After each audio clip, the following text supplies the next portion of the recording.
It's car con carne. Let's eat in the car. It's car con carne. And now here's the star of our show, James Van Alstyne. This right here is Car Con Carne. Car Con Carne is a Q101 podcast. I'm James Van Alstyne. Car Con Carne is sponsored by Easy Automation. Are you looking to transform your home, office, or business into a smart, seamlessly connected space? Easy Automation delivers custom automation solutions that are tailored to your lifestyle. That means whether you're upgrading your home entertainment, streamlining your office tech, or enhancing the atmosphere in your restaurant or sports bar, they've got you covered. Their expert team designs and installs personalized systems from smart lighting and climate control to audio-video distribution and robust Wi-Fi networks, all managed through an intuitive app on your favorite device. Easy Automation makes technology work for you effortlessly, reliably, and always with your satisfaction guaranteed. Visit easy-automation.net or call Dan 630-730-3728 if you're watching on YouTube or Facebook. The number's right there. And take control of your environment today. Car Con Carne, also sponsored by Exploding House Printing. Are you in a band? Do you manage a brand?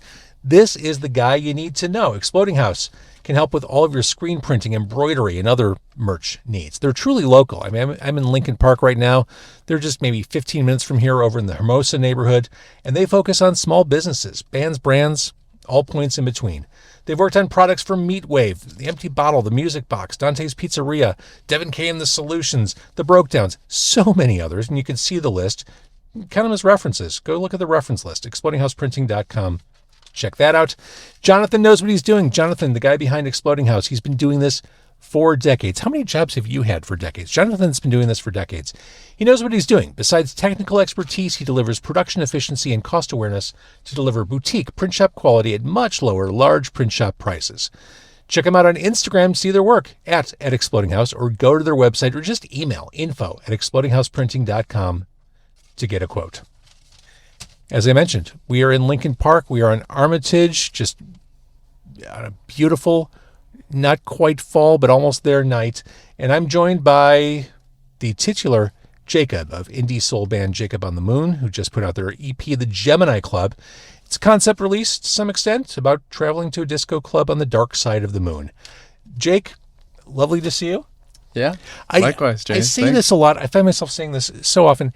It is weird when you meet a stranger on the street. I'm like parked down the block from you. I'm like, yeah, just look for the car with the lights and the microphones. Right. And our first encounter is you getting in my car. Yeah. I mean, that's why I called. I figured, so I'm not peering into, random cars. Right. It worked out. It was pretty seamless. It worked out pretty, yeah. Thank you. I got this down after 12 years. So let's talk about the sound of Jacob on the Moon. I've seen some people compare it to yacht rock, which I don't think is appropriate. The through line from yacht rock to what you're doing that I see and hear are just really immaculately well-produced songs. You've got those songs produced within an inch of their lives. Awesome. Yeah, thank you. It's the yacht rock label is a convenient one, I think, because it's people understand it. Yes, easily understood.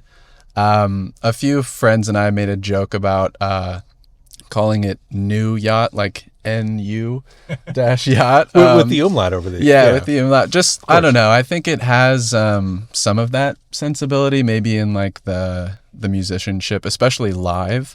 But yeah, there's the recorded music, there's a little bit more maybe funk, alternative. It kind of goes in a few different directions. Your songs have a groove. Yeah. That funky bass is essential to what you're doing, at least on this EP for sure. Absolutely. Yeah, that's Devin Wessel's laying it down, and he produced all of the tracks on this EP as well.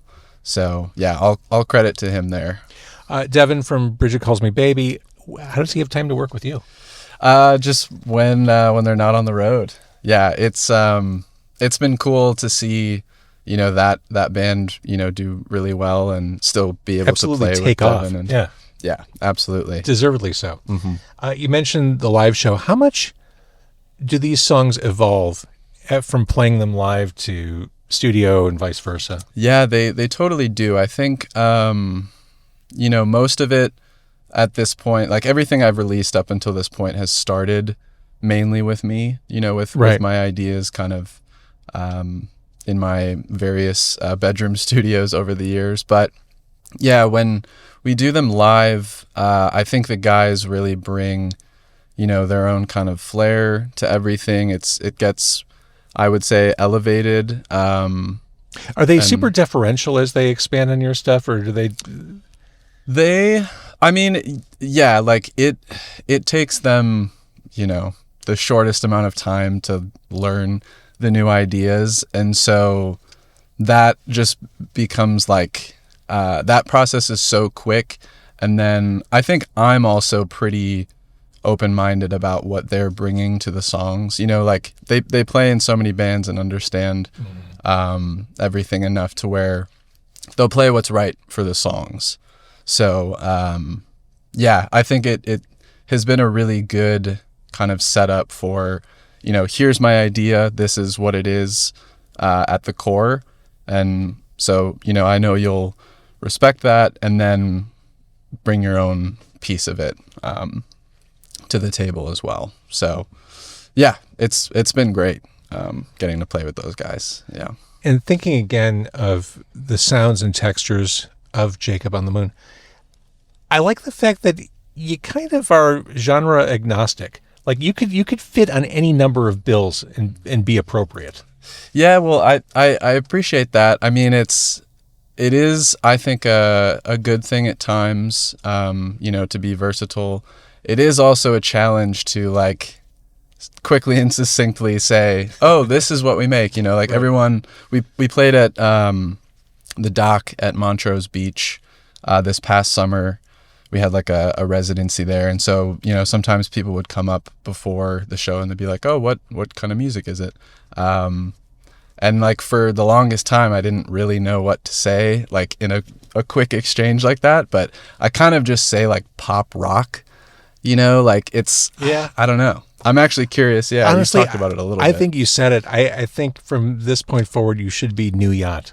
Yeah, I know. It's like if you can't nail it down to one thing, just make up your own thing. Make it up. Yeah. Especially today. Yeah. It's kind of brilliant.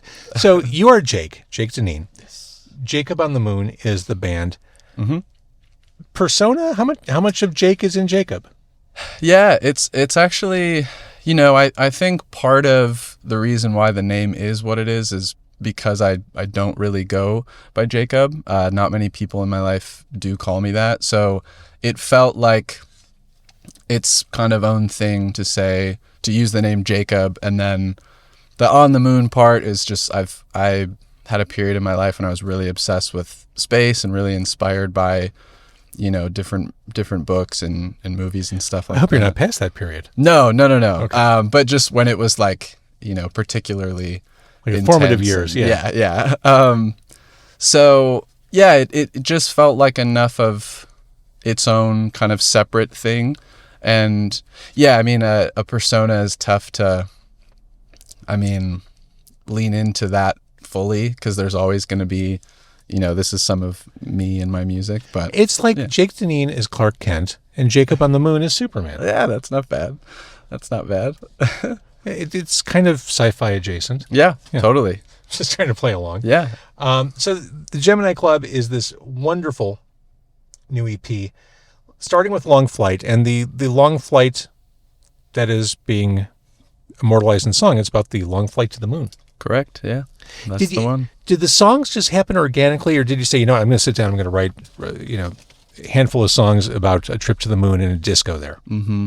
I think pretty organically. I want to say Dancer on the Dark Side was probably the first song that really took shape for this project, but they all kind of happened on their own, and then it starts to, I kind of always say it sort of reveals itself after the fact. Mm-hmm. I've done things in the past where it's been with like an intentional story, but this one was kind of just that idea of the flight to the moon, just kind of getting there. That felt like a natural starting point.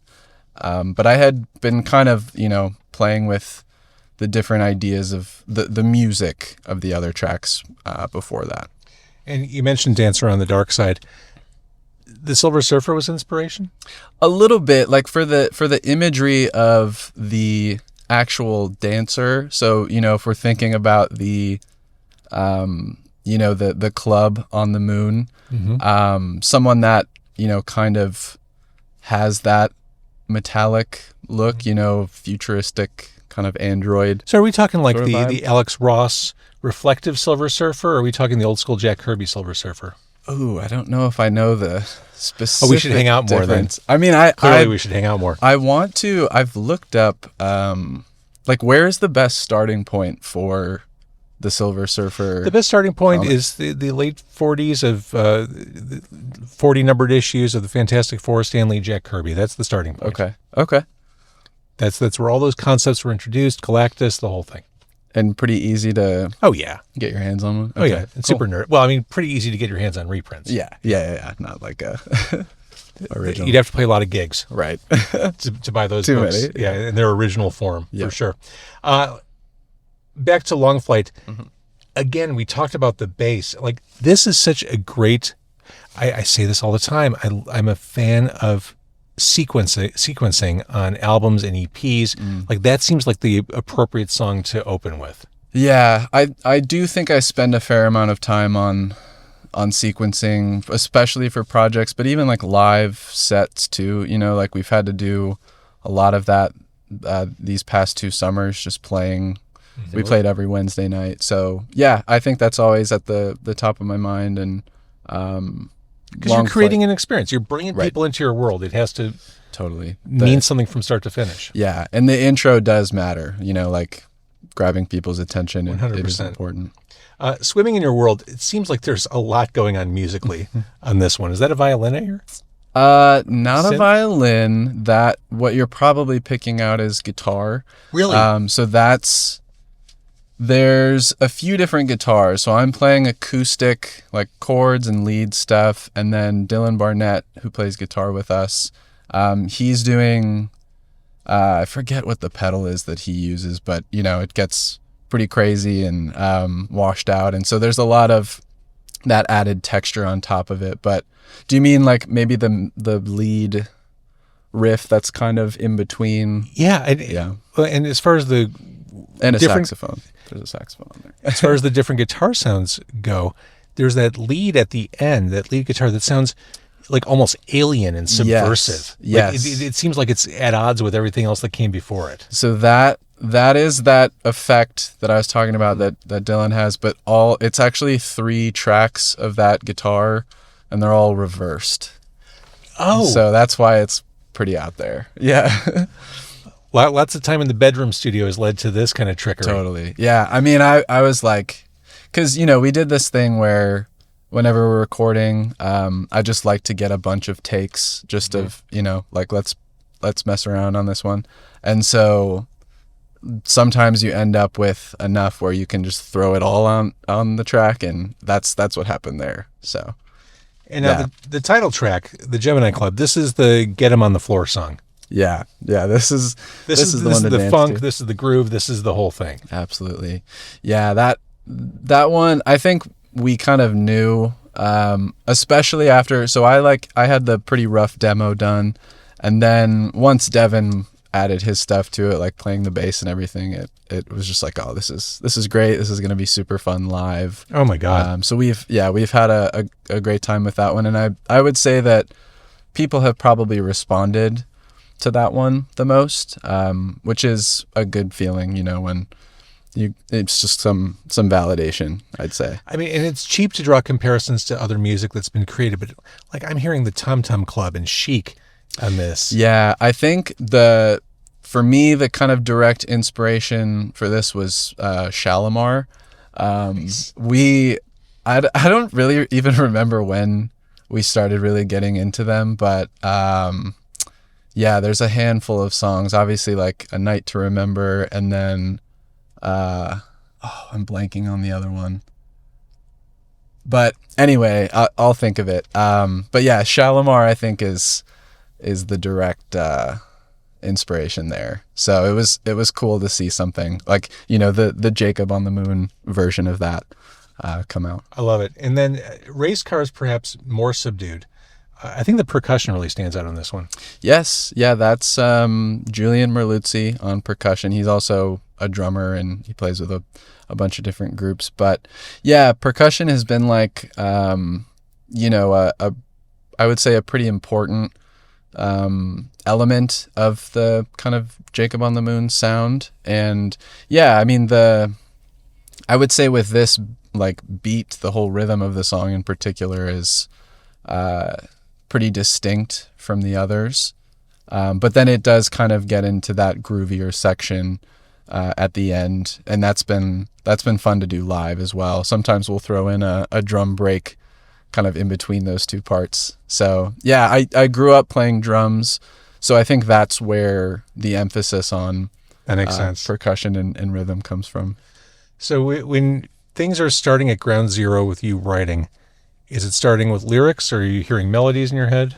It's mostly, I'd say 9 times out of 10, it's the music, you know, whether that's if I'm just sitting down like playing guitar, or if I'm working in Logic or something, you know, trying to make a quick beat or something. And then, I mean, melodies come pretty quickly. I'll just kind of like, you know, mumble and sing over the track and try to find something. And then I would say very rarely the lyrics are, you know, the first thing. For me, that requires the most amount of actual work. But I'm trying to be more intentional about that. And I like the idea of having, here's a bank of, you know, however many songs, like lyrics that I feel really good about, and trying to work from that direction first. But it is more challenging, I would say. So again, the new EP is the Gemini Club. We're in September as we're recording this. The year is winding down. What does the rest of it look like for you? Yeah. Well, we are, still, I'm still kind of actively just promoting the song, trying to get it in front of new audiences. We just, like I said, we finished our summer residency at the Dock. So that's been a really fun live experience. And then this coming Saturday, the 27th, we are playing the Buena Park block party. Oh, nice. So yeah, that'll be fun. That's at Buena Circle Park. Right. And hopefully the weather's good. But yeah, that's kind of the immediate next step. We are working on new music. Like I've got, you know, stuff in the vault. We are actually just like recording a few different parts. So that was my next question. You got an EP out. There's got to be more behind it. Yeah. It'll probably just be singles for a little bit. You know, there hasn't been a project hasn't really taken shape yet. Mm-hmm. But yeah, definitely still want to stay active and just keep releasing as much as possible. I said it before. Your music is almost genre agnostic. You kind of occupy your own lane, which I absolutely love. Thank you. Nü-yacht is the way of the future. No, I think you sound wonderful and super brilliantly produced. With an ear on melody and that gorgeous bass line throughout, and of course the percussion, the cool guitars, backwards, forwards, all the things. I think you sound awesome. Thank you. Thanks, James. I appreciate it. And thanks for meeting me on a dark street in the middle of the night. Oh, no problem. And it's, I mean, isn't it sad it is getting dark? It's like summer is... It's like 7 something. Over. And yeah. I know. I'm kind of not ready for it, but as a musician, this is your time. As you head into winter, like this is woodshed time to make more music. Hunker down and totally. Well, great to meet you, Jake. Thanks for doing this. Likewise. Thank you, James.